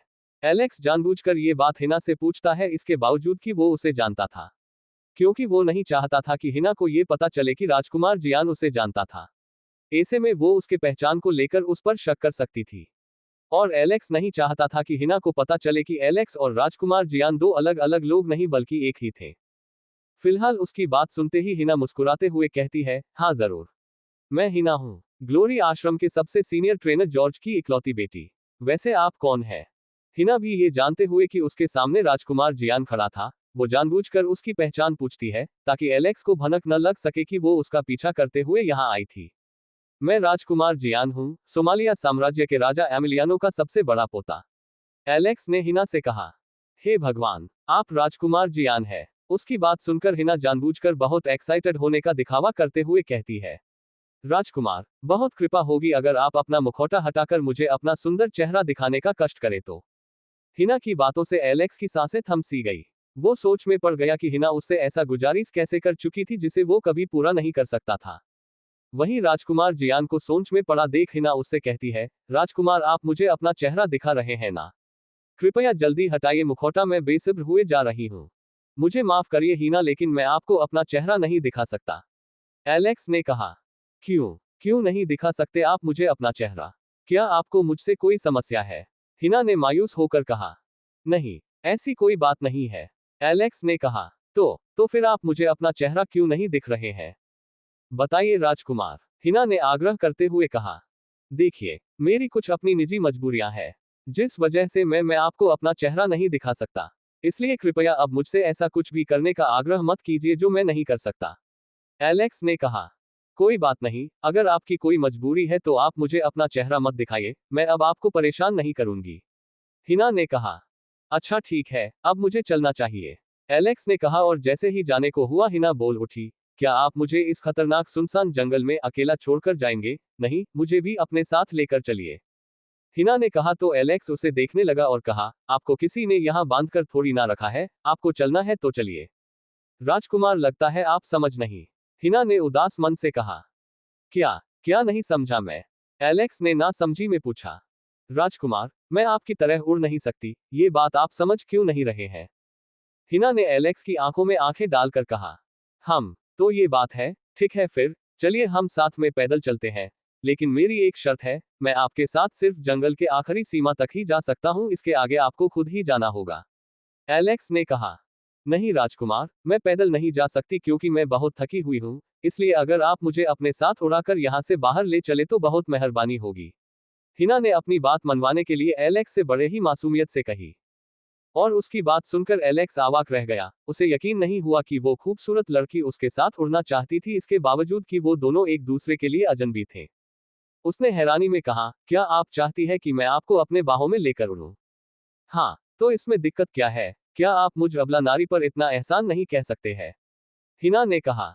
वैसे अगर आपको कोई दिक्कत नहीं है तो फिर ठीक है, चलिए अब मैं आपको लेकर चलता हूँ, कहकर एलेक्स ने हिना को अपने दोनों हाथों से बाहों में उठा लिया और तेजी से आसमान की ओर उड़ गया। उसकी उड़ने की गति इतनी तेज थी कि हवा के चोट से बचने के लिए हिना ने अपने चेहरे को उसके सीने में छुपा लिया। फिर एलेक्स को ज्यादा समय नहीं लगा होगा आश्रम तक पहुंचने में, यही कुछ 10 से 15 सेकंड के आसपास। जमीन पर उतरते ही उसने हिना को नीचे उतार दिया और कहा, हम आश्रम पहुंच चुके हैं। हिना ने हैरानी में अपनी आंखें खोली, अरे सामने आश्रम का ऊंचा भवन देखकर उसे यकीन नहीं हुआ कि राजकुमार जियान इतनी तेजी से उड़ सकता था। शुक्रिया राजकुमार, हिना ने कहा। हम ऐसा कहकर एलेक्स धूल उड़ाते हुए वहां से तेजी से आसमान की ओर गायब हो गया। एलेक्स के जाते ही हिना के आंखों में चमक आ गई। उसने तुरंत अपना बंद मुट्ठी खोला, जिसमें एलेक्स का सूखा हुआ खून और उसके एक आध दो बाल थे, जिन्हें देखते हुए हिना मुस्कुराते हुए खुद से कहती है, हाँ, अब मुझे कोई नहीं रोक सकता आपका असली चेहरा देखने से, कहकर वो दौड़ते हुए आश्रम में बने अपने पिता के घर में आ गई। उसके पिता ट्रेनर जॉर्ज एक लकड़ी की कुर्सी पर बैठे उसी का इंतजार कर रहे थे, और इसीलिए जैसे ही उन्होंने हिना को घर में आते हुए देखा तो वो उठ खड़े हुए और उत्साहित होकर उससे पूछे, क्या तुम कामयाब हुई? क्यों नहीं होंगी पिताजी, आखिर मैं आपकी बेटी जो हूँ, विजयपूर्ण मुस्कान में हिना ने कहा और अपने हाथ में मौजूद एलेक्स के सूखे हुए खून और उसके बाल को उन्हें सौंप दिया। शाबाश मेरे बच्ची, मुझे तुमसे यही उम्मीद थी, आओ चलो अब उनका असली चेहरा देखते हैं कि आखिर राजकुमार जियान दिखते कैसे हैं, कहकर वो हिना को अपने साथ एक कमरे में लेकर आ जाते हैं। उस कमरे में ढेर सारे जादुई यंत्र पड़े हुए थे। ट्रेनर जॉर्ज हिना को एक खास यंत्र के पास लेकर आ जाते हैं, जिसके ऊपर एक बड़ा सा शीशा लगा हुआ था। वो उस यंत्र के ऊपर एलेक्स का सूखा हुआ खून और उसका बाल रख देते हैं और हिना से कहते हैं, तुम राजकुमार जियान का ऊर्जा लेकर आई हो ना? हाँ पिताजी, लेकर आई हूँ, और वैसे भी वो कैसे मैं भूल सकती हूँ, वही तो मेन चीज है, कहकर हिना मंत्र बुदबुदाती है और तभी उसके हथेली पर सफेद प्रकाश में चमकता हुआ मुट्ठी के आकार का एक ऊर्जा का छोटा सा गोला प्रकट हो जाता है, जिसे हिना ने एलेक्स के बाहों से अवशोषित किया था। वो उस ऊर्जा के उस पवित्र गोला को एलेक्स के सूखे खून और उसके बाल पर रख देती है, और जैसे ही वो ऐसा करती है यंत्र के बड़े से शीशे पर एलेक्स का असली चेहरा दिखाई देने लगता है, जिसे देखकर बाप और बेटी दोनों की हैरानी से आंखें फटी की फटी रह जाती है। एकदम पिन ड्रॉप साइलेंट, उनके मुंह से आवाज ही नहीं निकल रही थी। तभी, ये तो एलेक्स है, ट्रेनर जॉर्ज हैरानी में कहते हैं, उन्हें अपनी आंखों पर विश्वास नहीं हो रहा था।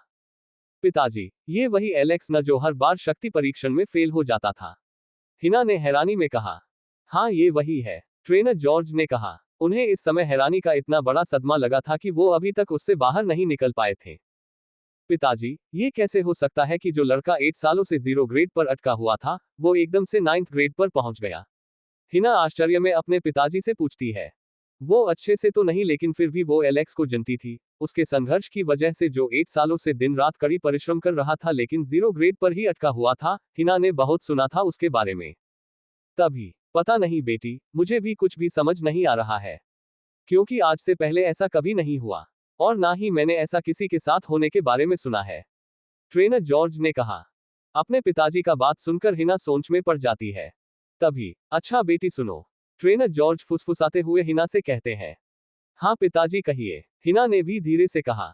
हिना ध्यान से सुनो बेटी, एलेक्स ही राजकुमार जियान है। ये राज किसी को पता नहीं चलना चाहिए, ये हम दोनों तक ही सीमित रहना चाहिए, समझ गई न तुम? ट्रेनर जॉर्ज ने अपनी बेटी हिना से कहा। दरअसल, वो नहीं चाहते थे कि एलेक्स किसी भी तरह से खतरे में पड़े, क्योंकि वो देवताओं के बाद पहला ऐसा मानव था जो 9th ग्रेड का शक्ति अर्जित कर पाया था। और अगर ये बात बुरे लोगों तक चल गई तो वो उसकी हत्या करने की कोशिश करेंगे, क्योंकि उन्हें लगेगा कि एलेक्स आगे चलकर उनके लिए बड़ा खतरा बन सकता है। और इसीलिए वो अभी ही उसे मारने की कोशिश करेंगे, क्योंकि अभी एलेक्स के पास युद्ध का अनुभव नहीं है, और ऐसे में उसके लिए उन लोगों का सामना करना नामुमकिन होगा। क्योंकि योद्धा जगत में सभी जानते हैं कि ताकत होना जरूरी नहीं होता, बल्कि उस ताकत का सही से इस्तेमाल करने आना चाहिए, ये जरूरी होता है, जो कि अभी एलेक्स के लिए आसान नहीं होगा। हाँ, लेकिन अगर वो एक बार अपनी शक्तियों को नियंत्रित करना और उन्हें इस्तेमाल करना सीख जाएगा तो फिर दुनिया में कोई भी उसे हरा नहीं पाएगा। यानी कि एलेक्स का पहचान उजागर करके वो एक ऐसे महान प्रतिभा को खो सकते थे, जो धरती पर बार बार जन्म नहीं लेते हैं। और ये बात हिना भी अच्छे से समझ पा रही थी। इसीलिए उसने अपने पिताजी से कहा, मैं वादा करती हूँ पिताजी की ये बात मैं अपनी तरफ से मरते दम तक उजागर नहीं होने दूंगी। मुझे तुम पर पूरा भरोसा है, ट्रेनर जॉर्ज ने कहा। और सुनो हिना, राजकुमार जियान जब तक ग्लोरी आश्रम में है, तुम उसकी हिफाजत करना, और ये जिम्मेदारी मैं तुम्हें सौंप रहा हूँ, क्योंकि मुझे नहीं लगता कि तुमसे बेहतर और कोई उसकी हिफाजत कर सकता है। और अब जब तक उसके परिवार के लोग उसे यहाँ से लेकर चले नहीं जाते हैं, तब तक तो तुम कोशिश करना कि हर वक्त उसके आसपास ही रहो। मुझे यकीन है कि तुम उसके साथ रहोगी तो वो सुरक्षित रहेगा, ट्रेनर जॉर्ज ने कहा। जी पिताजी, आपकी आज्ञा सिर आंखों पर, हिना ने हामी भरते हुए कहा। वहीं दूसरी तरफ, एलेक्स वापस आश्रम लौट आया था। हाँ, दरअसल वो आश्रम के छात्रावास में ही रहता था और अब उसे यहाँ रहते हुए लगभग 8 साल हो चुके हैं। अपने कमरे में आकर आज पहली बार बिस्तर पर लेटते ही उसे इतना सुकून मिला कि वो उसे शब्दों में बयां नहीं कर सकता था। फिलहाल, ज्यादा रात होता देखकर वो सोने का प्रयास करता है, लेकिन इस समय वो अपनी शक्तियां जागृत होने और साम्राज्य का उत्तराधिकारी बनने से इतना खुश था कि उसे नींद आ ही नहीं रही थी। अगर मैं इस तरह से खुशी से पागल होता रहा तो आज मैं सो ही नहीं पाऊंगा। मुझे सोना होगा, आखिर मुझे अपना कल का नया दिन जो देखना है, एलेक्स खुद से कहता है और सोने का प्रयास करता है। अब तक एलेक्स बिना शक्तियों के एक आम इंसान की तरह जी रहा था, लेकिन अब सब कुछ बदल गया था। वो अब ना तो एक आम इंसान रहा था और ना ही पहले की तरह गरीब, और इसीलिए वो अपने अगले दिन के लिए बहुत उत्साहित था। सोने की कोशिश में बड़ा मुश्किल से उसे नींद आती है। अगली सुबह होते ही वो शिकारी गुट के लीडर का घोड़ा लेकर शिकार पर निकल गया, क्योंकि उसने लीडर से 10 सोने के सिक्के उधार लिए थे और साथ ही उसने वादा भी किया था कि वो कल शिकार पर आएगा। वरना आज वो सेंट लूसिया के रॉयल टेरिटरी में मौजूद अपने आलीशान बंगले को देखने जाता, जो उसके परिवार ने उसे उपहार स्वरूप भेंट किया था। वो फटाफट आश्रम से बाहर निकलकर स्टूडेंट के चहल पहल वाले क्षेत्र में पहुंचकर घोड़े का गति बढ़ाया ही था कि तभी, अबे गधे, रुक! किसी ने ऐसा कहकर पीछे से उसे पुकारा, और ये सुनते ही एलेक्स लगाम खींचकर घोड़े को रोक दिया और पीछे पलटा। पीछे राजकुमार हैरिस खड़ा था, वही हैरिस जिसके लिए सोफिया ने उसे ठुकरा दिया था। उसे देखते ही एलेक्स को उस पर गुस्सा आ गया। उसके पूरे बदन में एक उफान मारती हुई लहर सी दौड़ पड़ी। उसका जी तो किया कि वो उसे बहुत पिटे, इतना पटे कि वो दोबारा उठने के काबिल ना बचे। लेकिन वो ऐसा कुछ भी करने की बजाय अपने गुस्से को कंट्रोल किए चुपचाप घोड़े पर बैठा रहा। क्यों बे, मुझ पर गुस्सा आ रहा है क्या? एलेक्स के चेहरे का भाव पढ़ते हुए हैरिस ने व्यंग्य करते हुए कहा। हैरिस मन ही मन सोच रहा था कि उसने एलेक्स की गर्लफ्रेंड को धन दौलत का लालच देकर पटा लिया था, तो निश्चय ही उसे उस पर गुस्सा तो आ ही रहा होगा। वहीं हैरिस की बात सुनकर एलेक्स अपनी मुट्ठियां भींचकर रह गया। देख लल्लू, तेरे पास धन के कपड़े पहनने के औकात तो है नहीं, और सुना है कि तेरी ग्रेड भी अभी तक 0 पर ही अटका हुआ है। अब तू ही बात की, तू सोफिया को कैसे खुश रखता, इसीलिए उसने तुझे छोड़ दिया। वैसे तुझे तो खुश होना चाहिए कि मेरे पास आने से सोफिया की जीवन अच्छी हो गई है। वैसे सच कहूं तो सोफिया एक नंबर की कड़क माल है। उसके साथ पिछली रात बिताकर दिल ही खुश हो गया मेरा। हैरिस ने अंगड़ाई लेकर व्यंग्य करते हुए कहा। हैरिस ऐसा कहकर एलेक्स को जलाना चाहता था। हैरिस का बात सुनकर एलेक्स का गुस्सा सातवें आसमान पर पहुंच गया। देख, मेरे सामने बकवास मत कर और दफा हो जा यहां से, वरना तुझे इतना पिटूंगा कि दोबारा से मेरे सामने आने से पहले 1000 बार सोचोगे। एलेक्स ना चाहते हुए भी खुद को ये कहने से रोक नहीं पाया। अबे साले, शरीर में जान ना प्राण और मुझे पीटने की बात करता है। देख, मैं तुझसे बकवास करने नहीं आया और ना ही मुझे तेरे जैसे भिखारियों से बात करने का कोई शौक है। सीधे मुद्दे की बात करता हूं। सोफिया ने बताया कि तूने उस पर अब तक 5000 सोने के सिक्के खर्च किए हैं। वही देने आया हूं तुझे, कहकर हैरिस ने इशारा किया। तभी उसका 2 घोड़े वाला आलीशान रथ उसके सामने आकर रुक गया, जिसमें सोफिया बैठी हुई थी। एलेक्स पर नजर पड़ते ही उसने अपना चेहरा तिरस्कार में दूसरी ओर फेर लिया, मानो उसके सामने एक भिखारी खड़ा हो। तभी, मेरी प्यारी राजकुमारी, आइए, नीचे उतरिए। मैं चाहता हूं कि आप स्वयं अपने हाथों से इसे इसका धन लौटा दीजिए। हैरिस तिरस्कार के भाव में मुस्कुराते हुए सोफिया से कहता है और उसकी बात सुनकर सोफिया नीचे उतर जाती है। अब स्टार्ट करते हैं चैप्टर 5। नकारा एलेक्स। अबे साले, शरीर में जान ना ताकत और मुझे पीटने की बात करता है। देख, मैं तुझसे बकवास करने नहीं आया और ना ही मुझे तेरे जैसे भिखारियों से बात करने का कोई शौक है। सीधे मुद्दे की बात करता हूं। सोफिया ने बताया कि तूने उस पर अब तक 5000 सोने के सिक्के खर्च किए हैं। वही देने आया हूं तुझे, कहकर हैरिस ने इशारा किया। तभी उसका 2 घोड़े वाला आलीशान रथ उसके सामने आकर रुक गया, जिसमें सोफिया किसी महारानी की तरह बैठी हुई थी। एलेक्स पर नजर पड़ते ही उसने अपना चेहरा तिरस्कार में दूसरी ओर फेर लिया, मानो उसके सामने एक भिखारी खड़ा हो। मेरी प्यारी राजकुमारी, आइए, नीचे उतरिए। मैं चाहता हूं कि आप स्वयं अपने हाथों से इसे इसका धन लौटाएं। हैरिस एलेक्स को तिरस्कार के भाव में देखकर मुस्कुराते हुए सोफिया से कहता है और उसकी बात सुनकर सोफिया रथ से नीचे उतर जाती है। तभी हैरिस रथ से एक बड़ा सा लाल पोटली निकालता है और सोफिया के हाथ में सौंप देता है, जिसमें 50 हीरे थे, जो कि 5000 सोने के सिक्के की कीमत के बराबर थे। सोफिया उस पोटली को किसी महान रानी की तरह एलेक्स की ओर बढ़ाते हुए कहती है, ये लो तुम्हारा धन, जो आज तक तुमने मुझ पर खर्च किए हैं। और सुनो, इसे किसी लड़की के पीछे पड़कर उस पर उड़ा मत देना, बल्कि खुद के लिए धन के कपड़े खरीद लेना। ये भिखारियों की तरह फटे पुराने कपड़े पहनकर गश्त करना तुम्हें शोभा नहीं देता। समझ गए? कहते हुए सोफिया एलेक्स को ऐसे देख रही थी, मानो एलेक्स कोई भिखारी हो, जिस पर तरस खाकर वो उसे दान दे रही हो। वहीं आसपास मौजूद स्टूडेंट्स उन्हें चारों तरफ से घेर कर एलेक्स का फजीहत होता हुआ देख रहे थे। ग्लोरी आश्रम में ऐसा कोई भी योद्धा नहीं था जो एलेक्स के हालात से परिचित ना हो। सभी जानते थे कि एलेक्स एक बेहद ही गरीब और लाचार लड़का था, जिसका अपना कोई नहीं था और उसकी एक गर्लफ्रेंड थी भी तो उसने उसके फटेहाल जिंदगी की वजह उसे छोड़ दिया। कितनी बुरी किस्मत थी उसकी। बहुत से लोग थे जिन्हें एलेक्स के लिए तरस आ रही थी, वो उसे प्यार में लूटा हुआ एक बेचारा समझ रहे थे, जबकि अधिकतर लोगों को उसके हालात पर हंसी आ रही थी। उनका मन तो कर रहा था कि वो भी हैरिस के साथ मिलकर उसे 2-4 बातें सुना डाले, लेकिन वो बस एलेक्स का हंसी उड़ाते हुए उसे देखते रहे। वहीं एलेक्स का मन तो किया कि वो पोटली को सोफिया के मुंह पर मार दे और वहां से चलता बने, लेकिन वो धन का अपमान नहीं करना चाहता था। उसे याद है, जब उसके पास एक फुटी कौड़ी तक नहीं होती थी तो वो सूखी रोटियां खाकर पूरा दिन गुजार लिया करता था। देखा जाए तो इस वक्त एलेक्स को सोफिया पर बहुत तसर आ रही थी। वो सोफिया की हरकत से जितना गुस्सा था, उतना ही वो उसकी स्थिति पर तरस भी खा रहा था। सच में अगर सोफिया को पता चल जाता कि एलेक्स कौन था और उसकी हैसियत क्या था, तो वो इस समय जितनी एटीट्यूड के साथ उसके सामने खड़ी, वो एटीट्यूड तो दूर की बात थी, वो उसके करीब तक आने की हिम्मत नहीं कर पाती। अच्छा हुआ जो ये साली मेरी जिंदगी से निकल गई। सोफिया को तिरस्कार भारी नजरों से देखते हुए मन ही मन कहकर उसने बिना जवाब के उस पोटली को अपने हाथ में समेटकर वहां से जाने को हुआ ही था कि तभी, अरे ये तो शिकारी गुट के लीडर स्टीव का घोड़ा है ना? हैरिस ने एलेक्स को जाता देखकर व्यंग्य करते हुए कहा। हाँ, उन्हीं का है। तो क्या तुम्हें इससे कोई दिक्कत है? एलेक्स ने थोड़ा झुंझलाते हुए कहा। नहीं, मुझे कोई दिक्कत तो नहीं, लेकिन घोड़े के गले में वो सफेद बेल्ट देखकर मुझे याद आ गया कि वो लीडर स्टीव का घोड़ा है, क्योंकि सेंट लूसिया में वही एक ऐसा आदमी है जो अपने घोड़े को बेल्ट पहनाकर रखता है, हैरिस ने कहा। अरे तभी तो कहूं कि जिस लड़के का धन का खाने का औकात नहीं है, वो घोड़े से कैसे चल सकता है? वहां खड़े भीड़ ने व्यंग्य करते हुए कहा और वो सभी ठहाके लगाकर उस पर हंस पड़े। वहीं सोफिया भी उस पर हंस रही थी। सोफिया कितनी बदल गई थी, इस बात पर एलेक्स को यकीन नहीं हुआ। वो चुपचाप वहां से निकल गया।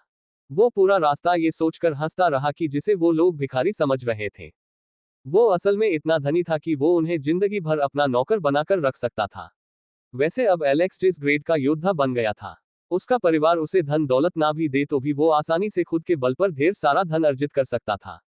जल्द ही वो अड्डे पर पहुंच गया, जहां हथियारों से लैस ढेर सारे युवा योद्धा समूह बनाकर खड़े थे। उसने देखा कि आज शिकार पर पहले के मुकाबले 4 गुना अधिक लोग जा रहे हैं। समूह में लगभग 40 लोग थे, जिनमें से अधिकतर ग्लोरी आश्रम के स्टूडेंट्स थे, जो शायद उसी की तरह स्वर्ण मुद्रा कमाने के लिए शिकार पर जा रहे थे। उनमें तकरीबन 19 लड़कियां थी और बाकी सभी लड़के थे। लीडर स्टीव ने जैसे ही एलेक्स को घोड़े पर से उतरते देखा, वो उससे बोला, तुमने इतना लेट क्यों कर दिया? माफ कीजिए लीडर, मुझे देरी के लिए खेद है, एलेक्स ने माफी के भाव में कहा। तभी एलेक्स को देखकर एक लड़का झुंझलाते हुए बोल पड़ा, क्या हम 1 घंटे से इसका इंतजार कर रहे थे? कहते हुए वो लड़का एलेक्स को नीची नजरों से देख रहा था, मानो एलेक्स कोई निहायती बेवकूफ लड़का हो। सेंट लूसिया में कोई किसी को जानता हो चाहे ना, पर पूरा सेंट लूसिया एलेक्स को अच्छे से जानता था उसकी असफलता की वजह से। सभी जानते थे कि एलेक्स वो नकारा लड़का था जो 8 सालों से 0 ग्रेड पर अटका हुआ था। और यही कारण था कि सभी उसे बेवकूफ और निठल्ला मानते थे जो किसी काम का न था। क्या अब शिकार पर ऐसे ऐसे लोग भी जाएंगे, जो खुद की रक्षा करने में भी सक्षम नहीं है? एक लंबी लड़की जो घूरती नजरों से एलेक्स को ही देख रही थी, उसने लीडर स्टीव से सख्ती में पूछा। जाहिर सी बात थी, वहां मौजूद कोई भी योद्धा नहीं चाहता था कि एलेक्स जैसा नाकारा लड़का जो खुद की रक्षा करने में भी सक्षम नहीं था, वो उनके साथ शिकार पर जाए। शांत हो जाओ सभी, आखिर तुम लोगों को इससे दिक्कत क्या है? लीडर स्टीव ने बिगड़ते हुए सभी से कहा। ये लड़का खूंखार जंगली जानवरों से खुद की रक्षा तो कर पाएगा नहीं, तो फिर आप इसे क्यों ले जा रहे हैं? अगर शिकार के दौरान ये मर गया तो सेंट्रल अथॉरिटी के लोग इसके मौत की जिम्मेदारी में हमें कारावास में डाल देंगे। इसीलिए इसे शिकार पर मत लेकर जाइए, वरना हम आपके साथ शिकार पर नहीं जा पाएंगे। एक लंबे बाल वाला लड़का जिसने अपने हाथ में धनुष लिया हुआ था, वो लीडर से कहता है। और उसके बात पर सभी हामी भरने लगते हैं। जाहिर सी बात थी, कोई भी एलेक्स के मौत के जिम्मेदार में कारावास जाने की जहमत नहीं उठाना चाहता था। सेंट्रल अथॉरिटी अर्जेंटीना राज्य के सभी साम्राज्यों द्वारा मिलकर बनाई गई एक ऐसी शक्ति थी, जो पूरे अर्जेंटीना के लोगों की सुरक्षा के लिए कार्य करती थी। वो अर्जेंटीना के हर नागरिक की सुरक्षा के लिए जिम्मेदार थी। अगर किसी के साथ कुछ भी गलत होता था, तो सेंट्रल अथॉरिटी के सैनिक अपराधी को कड़ी से कड़ी सजा देते थे, और जरूरत पड़ने पर वो अपराधी को आजीवन कारावास या कभी कभी गलती पर मौत की सजा भी सुना देते थे। यही कारण था कि सभी डर रहे थे कि अगर शिकार के दौरान एलेक्स की मौत हो गई तो सेंट्रल अथॉरिटी के सैनिक उन्हें कारावास में डाल देंगे, क्योंकि एलेक्स 0 ग्रेड पर होने के कारण शिकार पर जाने के योग्य नहीं था। ऐसे में वो जिन लोगों के साथ जाएगा, उसके मौत के जिम्मेदार वही लोग माने जाएंगे। वहीं सभी को परेशान होता देख लीडर स्टीव सभी से कहते हैं, कृपया आप सभी लोग परेशान होना बंद कीजिए, एलेक्स शिकार पर मेरी जिम्मेदारी पर जा रहा है। इसके जाने और ना जाने से आप लोगों को कोई दिक्कत नहीं होना चाहिए। समझ गए आप सभी? लीडर स्टीव का बात सुनकर सभी फुर्सत की सांस लेते हैं, मानो उनके सिर से भारी बोझ उतर गया हो। क्योंकि अगर एलेक्स लीडर स्टीव की जिम्मेदारी पर जा रहा था तो ऐसे में उन्हें कोई दिक्कत नहीं था। तभी शिकार पर जाने से पहले सभी लोग कान खोलकर एक बात सुन लीजिए। हम सभी शिकार के लिए दलदल घाटी जा रहे हैं, जो कि बहुत खतरनाक क्षेत्र है, इसलिए यदि किसी को वहां जाने से डर लग रहा हो तो वो इसी वक्त मना कर सकता है, लीडर स्टीव ने सभी से कहा। और उनकी बातें सुनकर सभी के कान खड़े हो गए। क्या कहा? दलदल घाटी? एक लड़के ने डरे सहमे हुए धुन में दलदल घाटी का नाम लिया। दलदल घाटी शिकार के लिए बेहतर लेकिन बहुत खतरनाक क्षेत्र था, जो कि सेंट लूसिया से लगभग 10 मील की दूरी पर था, जो कि एक काफी खतरनाक वन क्षेत्र माना जाता था, क्योंकि वहां पर रहने वाले जानवरों में राक्षसी प्रवृत्ति के गुण होते थे। हाँ, ये बात थी कि उनके कीमत बहुत अधिक मिलते थे, लेकिन उनका शिकार करना बहुत मुश्किल होता था। अक्सर कोई ना कोई वहां शिकार पर जाकर मारा जाता था, इसीलिए बहुत ही कम लोग वहां जाने की हिम्मत करते थे। यही कारण था कि जैसे ही सभी ने लीडर स्टीव के मुंह से सुना कि वो शिकार के लिए दलदल घाटी जाने वाले हैं, तो वो घबरा गए थे। तभी एलेक्स, तुम भी सोच लो, अगर तुम्हारा इच्छा हो तभी चलना, क्योंकि कोई जोर जबरदस्ती नहीं है, लीडर स्टीव ने एलेक्स से कहा। लीडर, मैं तो पूरी तरह से तैयार हूं, फैसला आपको करना है कि आप मुझे ले जाना चाहते हैं या नहीं, एलेक्स ने कहा। और उसकी बात सुनकर सभी योद्धा अवाक रह गए। यहां सभी की फटी पड़ी थी, और एलेक्स जो 0 ग्रेड का योद्धा था, वो दलदल घाटी का नाम सुनकर इतना उत्साहित कैसे लग रहा था, कोई भी यकीन नहीं कर पा रहा था। अब तो जो मना करने वाले थे वो भी मना करने में संकोच करने लगे थे। आखिर जब 0 ग्रेड का एक नाकारा लड़का बिना डर के वहां जाने के लिए तैयार था, तो ऐसे में मना करके कोई भी अपनी बेइज्जती नहीं करवाना चाहता था। क्या सभी चलने के लिए तैयार है? लीडर स्टीव जब देखता है कि कोई भी मना नहीं कर रहा है, तो वो सभी से पूछता है, हाँ, हम तैयार हैं। सभी ने एक साथ जवाब दिया। ठीक है, फिर चलो सभी मेरे साथ, कहकर लीडर स्टीव आगे बढ़ जाता है और सभी उसके पीछे पीछे चल पड़ते हैं। पूरा रास्ता सभी का ध्यान एलेक्स पर ही टिका हुआ था। कुछ लोग जो दलदल घाटी आना नहीं चाहते थे, लेकिन मना करने पर बेइज्जती ना हो जाए इस डर से आ गए थे। वो सभी उसे बुरी तरह से पीटना चाहते थे, जबकि बाकी के लोग उस पर इसलिए नजरें जमाए हुए थे क्योंकि वो देखना चाहते थे कि एलेक्स सच में बहादुर था या उसने जानबूझकर सभी को यहां लाने के लिए झूठा बहादुरी दिखाया था। हालांकि पूरा टाइम एलेक्स के चेहरे पर डर का दूर दूर तक नामो निशान तक नहीं था।